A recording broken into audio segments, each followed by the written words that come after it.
আচ্ছা, কুরবানির দিন আমরা পশুগুলোরে কি করি বলেন সবাই আওয়াজ করে? জবাই। জবাই মানে তো এটার মেরেই ফেলতেছি, একটু পরে তো টুকরো টুকরো করে গোশতগুলো খাবো, এটা তো খাবো, এটা তো মেরেই ফেলবে। বিষ্ণু বলে না, জবাইয়ের মধ্যেও মুমিনের জবের ভেতরেও ইহসানের পরশ থাকা চাই। যখন জবাই করবে প্রাণীটাকে হাত পা টাইট করে বেঁধে নাও, ছুরিটাকে শার্পেন করে নাও, ধারালো করে নাও, যাতে অল্প সময়ে জবাইটা হয়ে যায়, প্রাণীটা যাতে কম কষ্ট পায়। সুবহানাল্লাহ পড়েন। দিস ইজ কল্ড ইহসান। ইহসান আল্লাহ তাআলা যেমনি আদলের আদেশ করেছেন, ন্যায় বিচার জাস্টিস এনশিওর করতে বলেছেন, সমাজে ইহসানের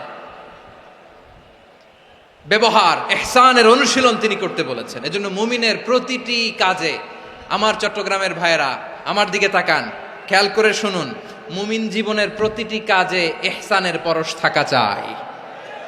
আমরা যেন আমাদের পরিবারের প্রতি ইহসান করি, আমরা যেন আমাদের কর্মচারীদের প্রতি ইহসান করি, আমরা যেন আমাদের কলিগদের প্রতি ইহসান করি, আমরা যেন আমাদের ভাইদের প্রতি ইহসান করি। মুমিন জীবনের প্রতি কাজে ইহসানের পরশ থাকার দরকার আছে না নাই? কথা বুঝতে পেরেছেন? তাহলে আল্লাহ তাআলার তিনটা আদেশ ছিল, কয়টা গেল? ভুলে গেছে, ভুলে গেছে চট্টগ্রাম। তিনটা আদেশের মধ্যে কয়টা বললাম? প্রথমে কি ছিল? আদল। 2 নম্বরে, 3 নম্বরে রব্বুল আলামিন বললেন ওয়া ইতা ইদিল কুরবা, নিকটাত্মীয়দেরকে দান করো, নিকটাত্মীয়দেরকে দাও, যারা তোমাদের ব্লাড কানেকশনের আত্মীয় তাদেরকে তোমরা দাও। এখানে জেনারেলি বললেন দাও, কি দিব সেটা তিনি এখানে বলেন নাই, সেটা তিনি সূরাতুল ইসরার মধ্যে বলেছেন। আল্লাহ বলেন ওয়া আতিযাল কুরবা হাক্কাহ, নিকট আত্মীয়দেরকে তাদের অধিকার, তাদের প্রাপ্য তোমরা বুঝিয়ে দাও। দেখেন, একটা শান্তির সমাজ, একটা সমৃদ্ধ সমাজ, একটা মানবিক সমাজ গঠনের জন্য আল্লাহ তাআলা বেশি না, মাত্র 3টা অর্ডার, 3টা ভার্ডিক্ট তিনি জারি করেছেন। 1 নাম্বার সুশাসন, ন্যায় বিচার। 2 নাম্বার ইহসান। 3 নাম্বার নিকটাত্মীয়, যারা কাছের, তোমার ভেরি ক্লোজ রিলেশনশিপে আছে, তাদেরকে দাও। দাও, দিলে বাড়িয়ে দেয় কে? অনেকে দিতে চায় না, কৃপণতা করে। দিলে বাড়ায় দেয় কে? ও মিয়া, মদিনার মধ্যে সবচাইতে গরিব সাহাবী ছিল বেলাল রাদিয়াল্লাহু তাআলা আনহু। ওনার এন্টায়ার অ্যাসেট, সম্পদের পরিমাণ কতদূর জানেন? একটা লুঙ্গি। বেলাল রাদিয়াল্লাহু তাআলা আনহু, ওনার টোটাল ওয়েলথের এস্টিমেশন হচ্ছে মাত্র একটা লুঙ্গি। একটা লুঙ্গি, টোটাল ওয়েলথ এস্টিমেশন, টোটাল সম্পদের পরিমাণ বেলাল রাদিয়াল্লাহু তাআলা আনহুর কি ছিল? কথা বোঝে নাই বোধহয়। কি ছিল?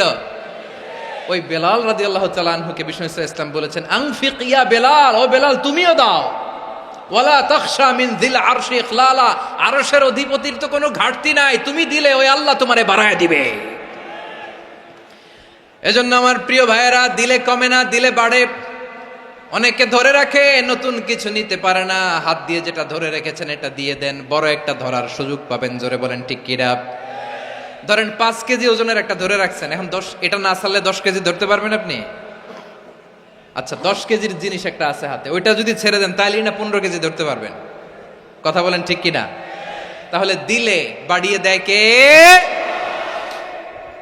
রব্বুল আলামিন বললেন 3 নাম্বার আদেশ হলো তোমাদের প্রতি সমাজটারে কেমন করে মানবিক সমাজ, সুন্দর সমাজ গড়বা। 3 নাম্বার আদেশ হলো ওয়া আতিযাল কুরবা হাক্কা, নিকটাত্মীয়দেরকে তাদের প্রাপ্য বুঝিয়ে দাও। এই নিকটাত্মীয়দেরকে তাদের অধিকার বুঝিয়ে দেওয়া, প্রাপ্য বুঝিয়ে দেওয়াতে আমাদের গাফলতি আছে না নাই? চট্টগ্রামে নাই? মাশাআল্লাহ আছে, আছে। অনেকে দেখবেন অনেক আল্লাহওয়ালা তাহাজ্জুদ গুজার, সেজদা দিতে দিতে কপালে কালো দাগ ফেলে দিছে, সে তার বোনের হকটা আদায় করে নাই। আছে না নাই? হ্যাঁ, এখানেও আছে। সর্বনাশ। অনেক বড় হাজী সাহেব, বিশাল লম্বা দাড়ি, ছেলেরে সব দিয়ে দিছে, মেয়েরে কিছু দেয় নাই, মেয়ের হক আদায় করে নাই। আছে না নাই? এই হাজী সাহেবেরা, এই আল্লাহওয়ালারা কিয়ামতের ময়দানে আটকে যাবে। আপনি অন্যের অধিকার নষ্ট করেছেন, তাদের রাইটসকে ভায়োলেট করেছেন। এজন্য আল্লাহ তাআলা বলেন, কারো অধিকার যদি কেউ নষ্ট করে, ওই সমাজটা মানবিক সমাজ কঠিনকালেও হতে পারে না। এজন্য 3 নম্বর আল্লাহ বললেন ওয়া ইতা ইদিল কুরবা, নিকটাত্মীয়দেরকে দাও। কি দিবা? তাদের অধিকার দিয়ে দাও। বোনের অধিকার বুঝিয়ে দাও, মেয়ের অধিকার বুঝিয়ে দাও, ফুফুর অধিকার বুঝিয়ে দাও। দেখবেন অনেক মায়েরা ছেলের পাতে মুরগির রান দেয়, মেয়ের পাতে দেয় মুরগির ঠ্যাং। এরকম আছে না নাই? ছেলেরা কি দেয়? মুরগির। মেয়ের পাতে কি দেয়?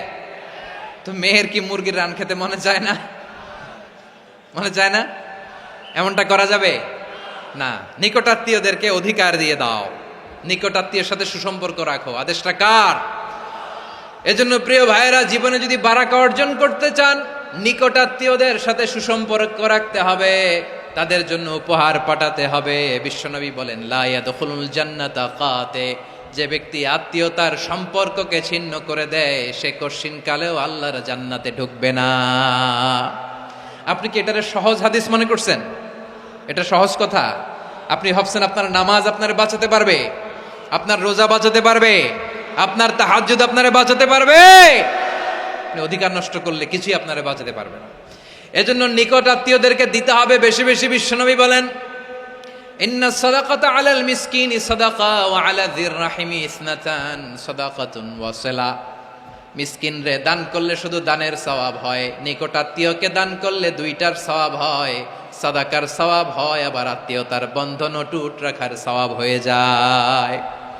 আবার বিশ্বনবী বললেন মান সাররাহু আইয়ুবসাতা লাহু ফি রিজকিহি ওয়া ইউনসালাহু ফি আসারিহি ফালইয়াসিল রাহিমা। যে ব্যক্তি তার রিজিকের প্রশস্ততা চায় আর হায়াতে বরকত চায়, সে যেন তার আত্মীয়ের সাথে সুসম্পর্ক রাখে। আমার প্রিয় চট্টলার ভাইয়েরা, আমাদের রিজিক বাড়ুক, এটা আমরা চাই কি চাই না? সবাই চান? হ্যাঁ, আমাদের রিজিকে প্রশস্ততা আসুক, চাই কি চাই না? আমাদের হায়াতে বরকত আসুক, আমরা চাই কি চাই না? এই দুইটা যদি চান তাহলে নিকটাত্মীয়দের সাথে সুসম্পর্ক রাখবেন, পারবেন? তাহলে সমাজটারে মানবিক সমাজ বানায় দিবে কে? 3টা আদেশ চলে গেল। কয়টা? আওয়াজ করে বলেন। 1 নম্বরে কি ছিল?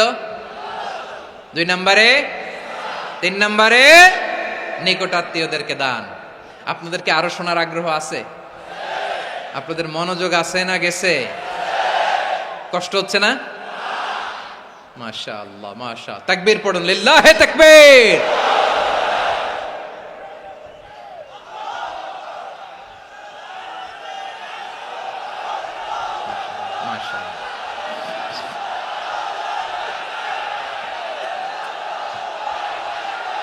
আমার প্রিয় ভাইয়েরা, আল্লাহ তাআলা 3টা জিনিসের যেমনি আদেশ করেছেন, অনুরূপভাবে 3টা বিষয় তিনি বারণ করেছেন, নিষেধ করেছেন। ওগুলোর কাছেও যাওয়া যাবে